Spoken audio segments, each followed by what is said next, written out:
फिर बुद्ध आए, बुद्ध ने अपने ढंग से कोशिश की, फिर सिख आए, उन्होंने अपने ढंग से कोशिश की।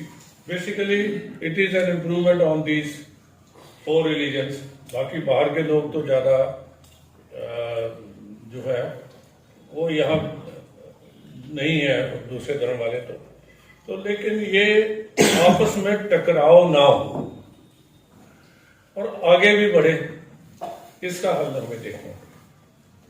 मैंने जब, क्योंकि मैं बुद्ध गया हूँ बहुत पुराना, तो मैं ऐसा समझना चाहता था कि हम उस, अगर वो इशू ना हो, मुझे मालूम नहीं है कि they have taken that issue into consideration, क्योंकि मेरा पर्सनल नॉलेज है इसलिए मैंने आपसे पूछ लिया। तो उसका हम प्रधानमंत्री जी से टेकअप करते हैं। हम वैसे ही एक स्टडी कर रहे थे कि I represent you all.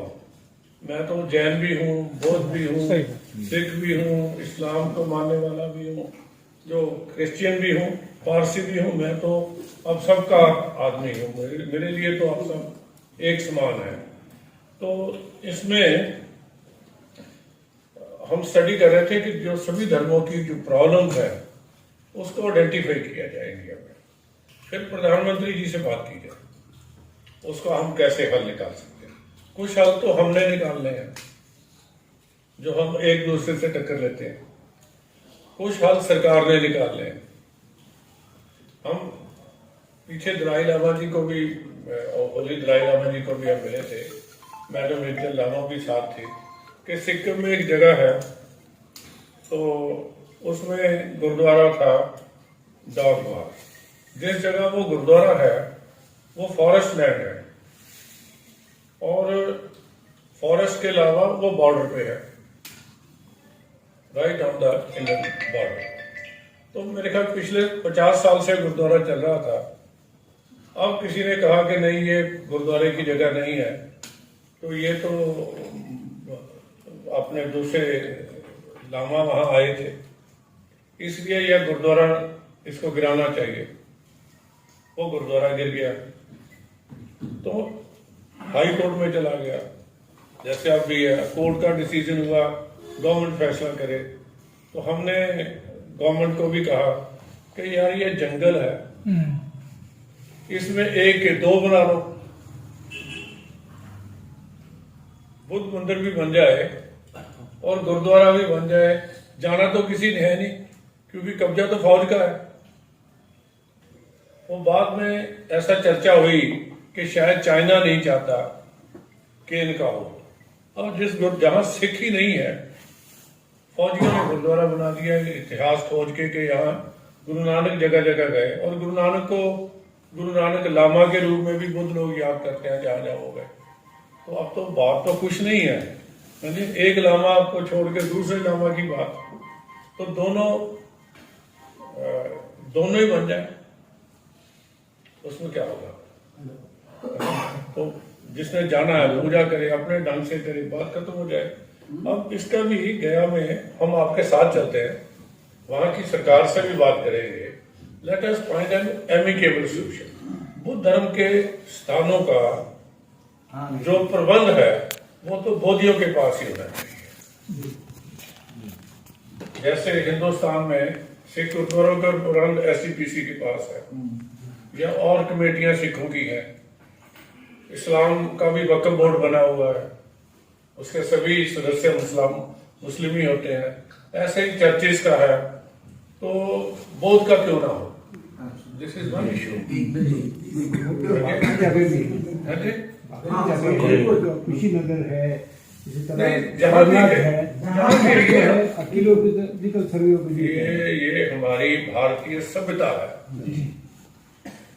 Buddha हमारी सभ्यता के प्रतीक है, हमारी शान है, ठीक है कि नहीं। अगर कोई आदमी चाइना में बैठा है या जापान में बैठा है, बुद्ध धर्म को मानता है, वो हमारी तरफ देखता है, और यहाँ ही आया करते थे पढ़ने के लिए। जितने यात्री चीन से आए यहीं आए, हमारे लोग तो चीन नहीं गए, उनको अच्छा लगा बुद्ध धर्म, वो लेके चले गए। बुद्धों पे कम्युनिस्टों का राज हो गया, अब ना बुद्ध रहे ना कम्युनिस्ट। तो ऐसा समय के साथ बदलाव आता है, लेकिन Buddhism represent Indian culture. Buddha मेरा है, बुद्ध हम सबका है, हम सब ठीक है कि नहीं? तो बुद्ध का जो ज्ञान है वो घर घर में पहुंचे। बुद्ध के धर्म स्थानों की जो हमारे ऐतिहासिक धरोहर है उसकी रक्षा होती है। जो उन्होंने मार्ग बताया है उस पे चले, तो सबके लिए जरूरी है। इसका प्रचार प्रसार तो होना ही चाहिए। छोटी जगह से उठे लोग दुनिया में अपने धर्म फैला रहे। हम बड़े देश के लोग थे, बड़े लोगों के मानने वाले थे। हम अपने देश में ही अपने आप को महसूस कर रहे हैं कि ये मेरा नहीं है। तो इंडिया का ये अपना हमारा देश है, अपना हमारा धर्म है। बुद्ध धर्म कोई बाहर का धर्म नहीं है। बुद्ध धर्म स्थान कोई दूसरे लोगों के धर्म स्थान नहीं है, हमारे धर्म स्थान है। जैसे दूसरे धर्मों का वहाँ प्रबंध है धर्म स्थानों का, ऐसे बुद्ध धर्म स्थानों का प्रबंध भी बौद्ध धर्म को मानने वालों के द्वारा ही होना चाहिए। In principle I agree with you.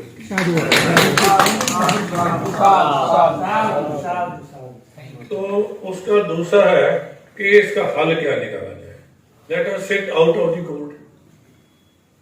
दूसरों की भावनाएं भी हाथ ना हो और हमारा प्रबंध हमारे हाथ में हो, इसके लिए बैठ के बात करेंगे। कुछ चीजें जब तक टेबल पे नहीं बैठते तो बात तो होती नहीं। कोर्ट में तो वकील को जब पैसे लेने होते आर्गू करना होता है, rightly and wrongly, and he has to present कि मैं आपके लिए लड़ा हूं। जीता हूं या हारा हूं इसका संबंध कोई नहीं। He has to show that he was fighting our case vigorously, जोर से लड़ रहा था। तो लेकिन धर्म लड़ने के लिए नहीं है, धर्म तो इकट्ठा करने के लिए है।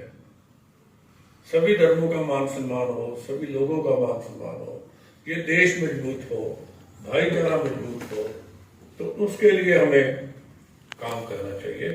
इसके लिए ये तो केस हम आई विल पर्सनली विजिट, मैं आ पाऊंगा बहुत गया, कोशिश करता हूँ। मार्च के आसपास ही आ रहे, अगर इलेक्शन थोड़ी देर लेट अनाउंस हुए, नहीं तो उससे पहले भी कोशिश करेंगे आपके जाके। अगर इलेक्शन अनाउंस हो भी जाएंगे तब भी कोई बात नहीं, इस काम के लिए तो हम जा सकते हैं। इसका it has nothing to do with the election. तो दूसरी बात यह है कि how to sit across the table, discuss and find a solution. इसके लिए भी काम करना चाहिए। तीसरी बात जो मैं आपसे करना चाहता था वो सबसे इम्पोर्टेंट है। आपके मन में कोई भी समस्या लगती है, हम उसको लिस्ट आउट करें, पूरे बौद्ध समाज की समस्या है। उसके ऊपर फिर प्रधानमंत्री जी से हम चर्चा करने चाहेंगे अगले वीक। अगर आप हमें दे सकते हैं पूरे देश में जहां भी आपको लगता है कि ये समस्या है, हम लिस्ट आउट करते हैं उसको, फिर हम we will try to get a solution from the prime minister. ऐसा प्राइम मिनिस्टर कभी नहीं मिलेगा आपको। हमारे देश को भी, जैसे हम भगवान बुद्ध की मूर्ति पूजते हैं, तो समय आएगा 23 साल बाद मोदी मूर्ति लग जाएगी। स्टेडियम तो बन गई है जी, स्टेडियम तो बन गई है। स्टेडियम तो चलो बनना चाहिए, वो तो पॉलिटिशियन के बनते हैं, लेकिन जहां वो देश को लेके गए, है जी, वो तो लोग मरने के बाद ही याद करेंगे। इतने सालों में, 75 साल में, 70 साल में, 65 साल में एक ऐसा नेता पहली बार आया जिससे रशिया भी डरता है, जिससे अमेरिका भी डरता है,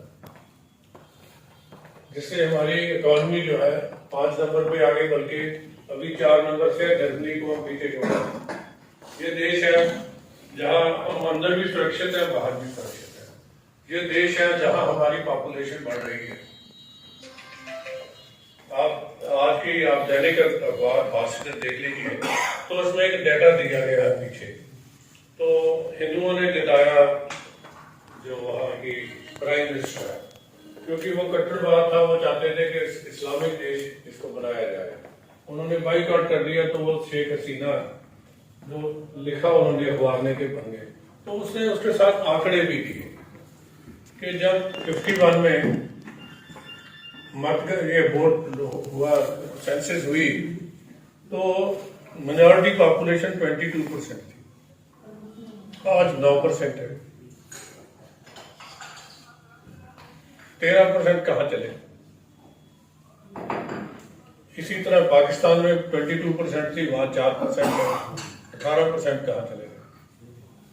So it's a safe haven for minorities in comparison to anywhere in the world. और हम सब लोग तरक्की कर रहे हैं। आज भी किरण रिजिजू जी बैठे हैं मंत्री, हरदीप सिंह पुरी जी भी पार्लियामेंट में बैठ के रिप्रेजेंट करते हैं कैबिनेट में सिखों को। इसी तरह सभी लोगों के नुमाइंदे हैं वहाँ। तो ये देश हमारा है, ये देश मेरा है, ये देश हम सबका है। इसमें रह के ये दिल की बातें, कहीं जिस चीज का दर्द हो, कांटा इतना सा होता है लेकिन आदमी को चलना मुश्किल हो जाता है। बात बहुत बड़ी होती है लेकिन आदमी भाग के निकल जाता है। तो ये जो हमारे दिल में है, हमारे पाँव में काटा है कि मिनॉरिटी ज्यादा होने की वजह से हम यहाँ कहीं हमसे इंसाफ नहीं हो रहा। दैट जो thinking and meant of mind should change. Road rage होती है, एक आदमी मोटरसाइकिल पे जाता है, एक कार पे जाता है, झगड़ा करते हैं। That not a community decision. Hindu community का कोई ऐसा डिसीजन नहीं है कि हम बौद्ध को यहाँ नहीं रहने देंगे, हम मुस्लिम को नहीं रहने देंगे या सिख के नहीं रहने देंगे। एक इंडिविजुअल हो सकता है। मेरे पास अभी क्रिश्चियन उठ के गए हैं तो अभी मैंने उनको यही कहा कि अगर आपको डर है, क्या आपने ये जिसको आप कहते हैं हिंदू, क्या उसका बजरंग दल से आपने बात की? कहते नहीं। मैंने कहा करिए, संवाद तो करना चाहिए, है नहीं? अगर आप कहते हैं आरएसएस से खतरा, आरएसएस से बात कीजिए। अगर आपको लगता है कि आपको सही जवाब नहीं देते तो हम उनको बुला के यहाँ आमने सामने बैठ कर बात करेंगे। तो ऐसा नहीं है, कोई भी उनसे भी हमारी बात होती रहती है।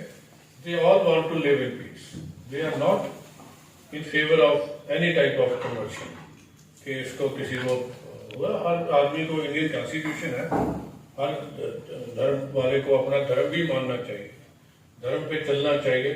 लेकिन राष्ट्र धर्म जो है वो तो कॉन्स्टिट्यूशन में है।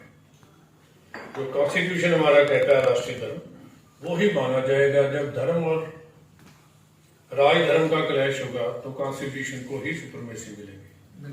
कॉन्स्टिट्यूशन ही हमारे धर्म को प्रोटेक्ट करता है। ये बातें थोड़ी हमारी समझने वाली है। I am fully with you, I assure you, not only this matter but all other problems will be solved. और कोई भी इसलिए कोई प्रॉब्लम नहीं रहेगी कि ये बुद्ध है, इसलिए नहीं। बाकी लोगों को रोजगार देना, एजुकेशन देनी, ये हम सबका काम है, मिलकर करें तो देश डेवलप होगा। लेकिन पीछे बैठे या एक कदम पीछे रहे कि हमें इज्जत नहीं मिल रही, वो नहीं होना चाहिए। उसके लिए मैं आपके साथ हूं। आप आए, आपका बहुत बहुत धन्यवाद। I will take up this matter. 2 things you mention, एक तो यूपी में मिनॉरिटी कमीशन में बौद्ध रिप्रेजेंट नहीं है, वो करवाएंगे। और दूसरा, ये बोध गया मंदिर का प्रबंध आपको मिले, इसके लिए 100% एक बात ये बात तय की गई थी जो बौद्ध पर्सनल लॉ है, उस संबंध में यहाँ मीटिंग आमंत्रित करने के लिए पर्सनल लॉ को आप बनाए, जहाँ हमारे पीछे की ऊपर भी बात हुई थी। ये यूनिफॉर्म सिविल कोड है ना, it is not to interfere in any religious ceremony of any belief. Buddha धर्म का जो सेरेमनी है उस पर कोई, अभी तो हम सिखों का आनंद मैरिज एक्ट लागू करवाना है, तो अगर बुद्ध पर्सनल लॉ कुछ बनता है ऐसा, तो हमें उसके लिए भी काम करने में कोई आप ड्राफ्ट कीजिए, दीजिए। दिया हुआ है, किसके पास है? आपको आपके यहाँ ऑफिस में भी दिया है और वहाँ विधायक में दिया है। क्योंकि अभी ऐसा था कि कुछ बातें, जैसे 3 चीजें उनकी कॉमन होती हैं।